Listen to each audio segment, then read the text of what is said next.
masaya pagsama-sama. Ay, bahay. Ba't andyan kayo? Ay, sarado yung pinto, oh. Nakalak. Siyempre, nakalak. Wala yung may-ari dyan eh. Nasa Cebu. Ang tanong ko, bakit kayo nandyan? Eh, nung iniwan ko kayo, andun kayo. Para yatang biglang nagdududa kayo sa amin. Oh, eh kasi, tama ang asawa ko. Hindi ko kayo kilala. Hindi ko nga alam kung legit kayo eh, kung may opisina kayo. O kaya, kung marami na ba kayong bahay na baby-proof.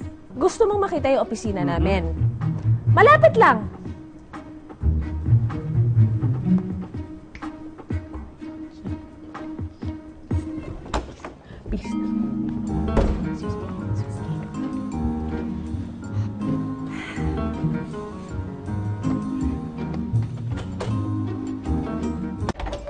Pasok po kayo.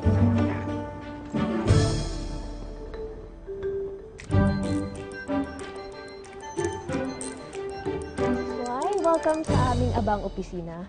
Talaga bang yan ang pangalan ng kumpanya ninyo?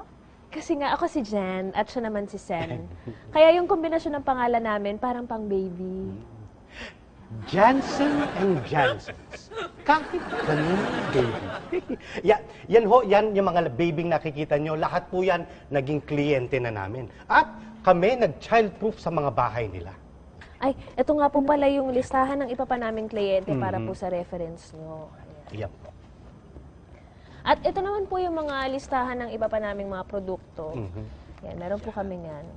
Ito, corner covers po yan para sa mga matatilim na kanto ng mga mesa. Ito po, sa mga coffee tables, ganyan.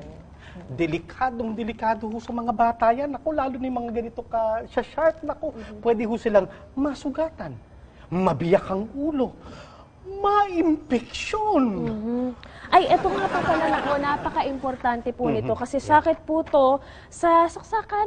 Pantakip po yan. Pang-cover po siya. Kasi di ba nga yung mga bata kapag gumagapang na sila kung ano-ano sinusundot.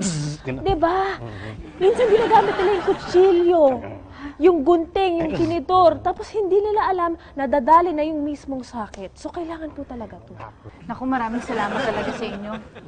Kayo talagang sagot sa kaligtasan ng anak ko. Ngayon, handang-handa na talaga ako ipakita sa inyong buong bahay namin. So, buo na ho ang loob nyo? Oo, buong-buo na. Halika na, halika Ay, kung na. ganun, pag-usapan na po natin ang kontrata. 25,000. Eh, napakamahal naman pala. Mrs. Y, gusto ka namin. At total, pinagkakatiwalaan mo naman kami, kahit na medyo pinagdududahan kami ng asawa mo, kaya 20K na lang. Hindi naman kinakailangan ng cash. Pwede namang hulugan. Naku, ipagpalengke lang yung nandito eh. ATM. Pwede yun. Pwede. Meron kayong ATM? Pwede na yun. Pwede. Sige, naku. Pasensya na pero salamat talagang babait niyo talaga. Naku, mabait po talaga kami sa lahat ng nanay, ng lahat ng baby.